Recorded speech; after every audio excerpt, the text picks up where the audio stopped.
Ибрахим сүрөсү. Бул сүрө Меккеде түшүрүлгөн. 52 аяттан турат. Мээримдүү, ырайымдуу Аллахтын аты менен. Алиф, лам, ра. Бул сөздөрдүн маанилери бир Аллах Таалага маалым. Бул Куран адамдарды Аллахтын уруксаты менен караңгыдан нурга, жарыкка, ызааттуу мактоого ылайык эгеңдин жолуна чыгарууң үчүн биз сага түшүргөн китеп. Аллахка асмандагылар менен жердегилердин баарысы таандык. Капырларга тозоктун катуу азабынын кайгысы болсун. Бул дүйнөнү акыреттен жакшы көргөндөр жана башкаларды Аллахтын жолунан тосуп адаштыргандар, алар узак адашууда. Биз бардык коомдорго ачык түшүндүрүп берсин деп, ал элдин гана тилинде сүйлөгөн элчилерди жөнөттүк. Аллах кимди кааласа адаштырат, кимди кааласа туура жолго салат. Ал ызааттуу, даанышман. Биз Мусаны өзүбүздүн белгилерибиз, мужизаларыбыз менен. Мужизалар ал 9 болгон, саны 9 болгон. Биз Мусаны өзүбүздүн белгилерибиз, мужизаларыбыз менен элиңди караңгылыктан жарыкка чыгар, аларга Аллахтын мээримдүүлүгүн эстет, дедик. Акыйкатта мында сабырдуулар жана шүгүр кылуучулар үчүн өрнөктөр бар. Ошондо Муса өз элине Аллахтын силерге берген жакшылыктарын эстегиле. Анткени ал силерди фараондун элинен куткарды. Алар силерди оор азаптарга салып, эркек балдарыңарды өлтүрүп, аялдарыңарды тирүү калтырчу. Мына ушунда эгеңер тарабынан силерге чоң сыноолор болгон, деди. Эгер шүгүр кылсаңар, силерге жакшылыктарымды көбөйтөмүн. Эгер капырлык кылсаңар, анда азабым катуу, деп жарыялады. Муса: эгерде силер жана жер жүзүндөгүлөрдүн баарысы шүгүрчүлүк кылбаса да, албетте Аллах муктаждыгы жок, мактоого татыктуу, деди.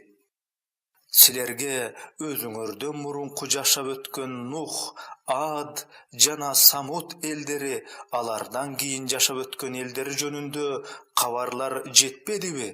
Алар тууралуу Аллахтан башка эч ким билбейт. Аларга элчилери, пайгамбарлары далилдер менен келишкен. Алар ооздорун манжалары менен калкалашып, силер аркылуу жиберилгенге биз ишенбейбиз, силер чакырган нерсеңерге биз терең шектенебиз, дешкен. Алардын элчилери, пайгамбарлары: асмандар менен жердин жаратуучусу Аллахта шек барбы?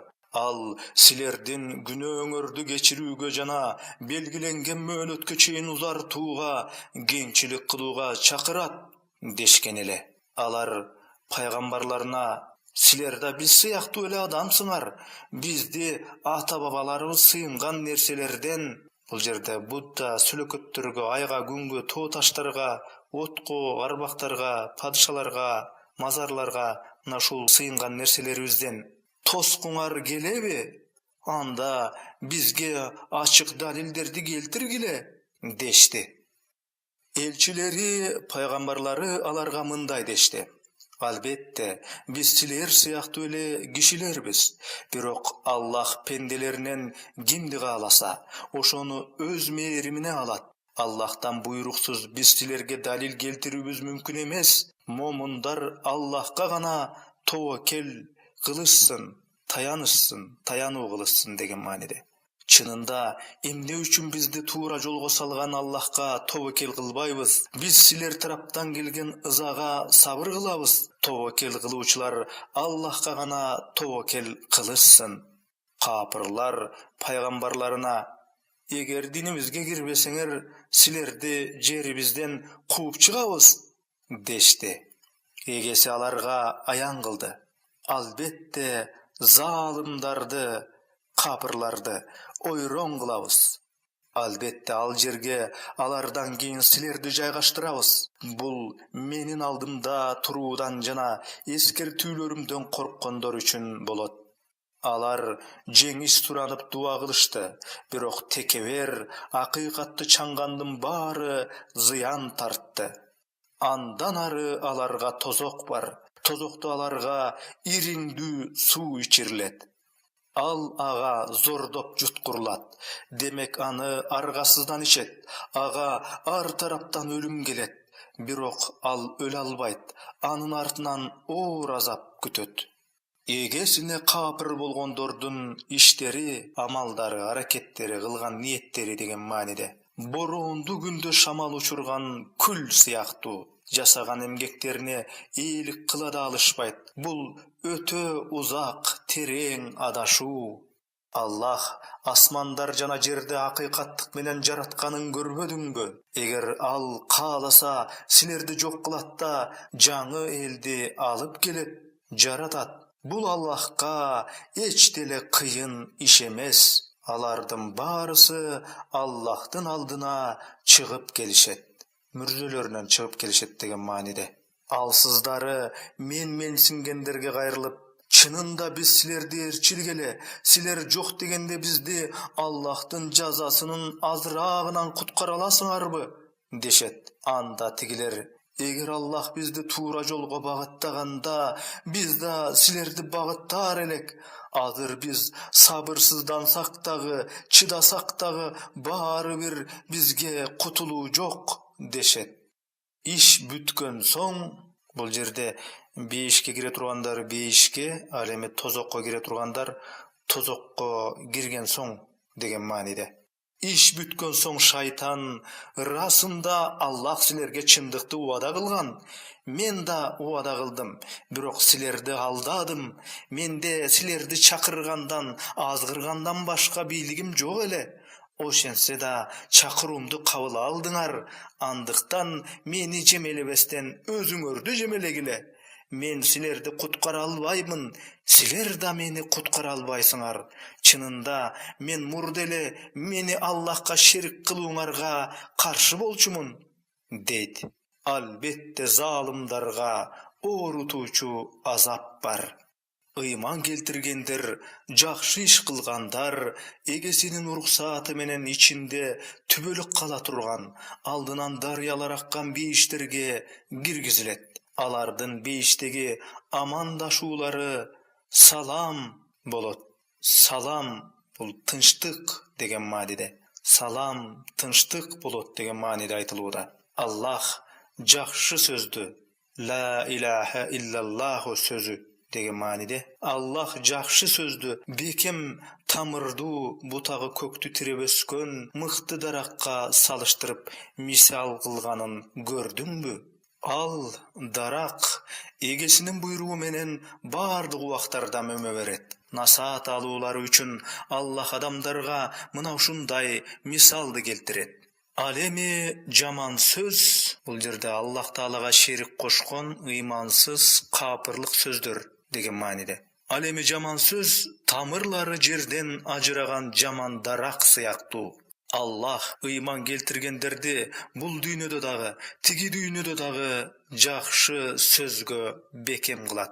Бул жерде жакшы сөздөрдүн эң мыктысы бир Аллах Тааладан башка Кудай жок. Мухаммед анын элчиси. Арабчасы ла илаха иллаллаху Мухаммадур Расулуллахи деп келме келтирүү деген мааниде бул жерде айтылууда.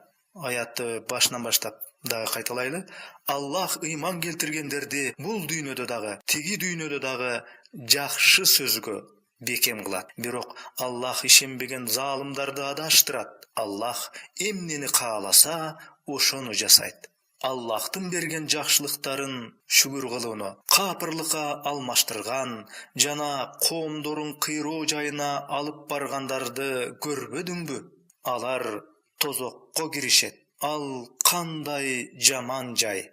Адамдарды анын жолунан, Аллах Тааланын дининен адаштыруу үчүн алар Аллах менен бирге башкаларга да табынышты. Аларга жыргай тургула, кайтаар ордуңар тозок деп айт.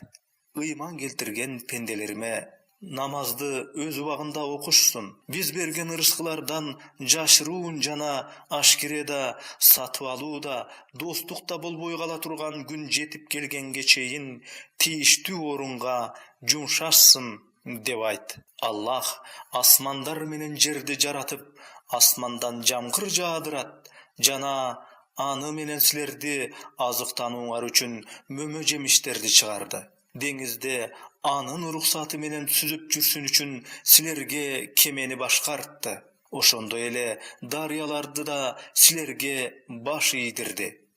Аны каалагандай пайдаланасыңар деген мааниде айтылууда. Ал силер үчүн күндү жана айды башкарды. Алар токтоосуз айланышат. Ошондой эле силерге түн менен күндүздү да башкарып берди. Ал силерге сураган нерселериңердин баарын берди. Эгер силер Аллахтын берген жакшылыктарын эсептеп көрсөңөр, аны санап бүтө албайсыңар. Акыйкатта инсан залым, өз жанына көп зулум кылат деген мааниде. Жана шүгүр келтирбейт. Ибрахим: эгем бул калааны, Меккени тынч кыл, мени жана уулдарымды сөлөкөттөргө табынуудан сакта дегенин эсте. Эгем алар көптөгөн элдерди жолдон адаштырышты. Ким мени ээрчисе, ал менден, а ким баш ийбесе, күнөөкөр болсо деген мааниде. Анда акыйкатта сен кечирүүчү, мээримдүүсүң.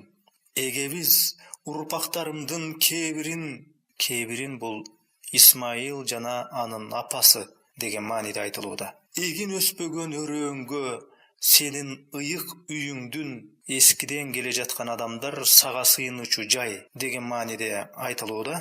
Сенин ыйык үйүңдүн жанына алар намаз окуу үчүн көчүрүп келдим. Адамдардын жүрөгүнө аларга карата мээрим сал, жемиштер менен ырыскыландыр, алар шүгүр кылышсын. О эгебиз, чындыгында сен жашыруун, ашкерелерибизди билесиң. Жердеги, асмандагы нерселер Аллахка жашыруун эмес.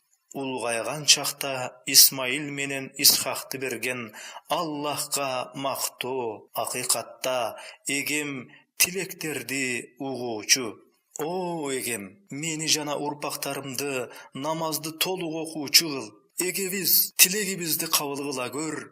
Эгебиз мени, ата-энемди жана момундарды эсеп алына турган күндө, кыямат күнү кечир деди. Аллах залымдардын иштеринен капарсыз экенин деп ойлобо. Акыйкатта Аллах алардын көздөрү чанагынан чыга турган күнгө чейин гана мөөнөтүн узартат. Алар чанагынан чыккан көздөрү, бош калган жүрөктөрү менен баштарын көтөрүп алдыга карай жүткүнүшөт. Андыктан аларга азап келе турган күндү эскерт. Ошондо залымдар: эгебиз бизди жакын мөөнөткө чейин кечиктире көр, чакырууңа баш ийип, пайгамбарларыңды ээрчийбиз дешет. Мурун силер ойрон болбойбуз деп ант берген жок белеңер делинет. Силер өздөрүнө залымдык кылгандардын журттарында өмүр өткөрдүңөр. Аларга биз кандай кылганыбыз силерге маалым болду. Силерге үлгү болчу мисалдарды келтирдик.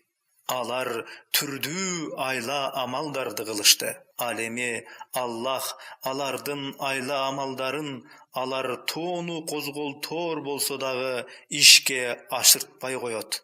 Аллах пайгамбарларына берген убадасынан таят деп эч ойлобо. Чынында Аллах кудуреттүү, өч алуучу. Ал күнү жер башка жерге, асмандар да башкага алмаштырылат. Алар жалгыз кудуреттүү Аллахтын алдына чыгышат. Ошол күнү күнөөкөрлөрдүн чын жырларга байланганын көрөсүң. Алардын көйнөктөрү капкара майдан болот, беттерин от каптайт. Бул Аллах ар бир жанды жасаган күнөөлөрүнө жараша жазалоо үчүн. Чынында Аллах бат эсептешүүчү.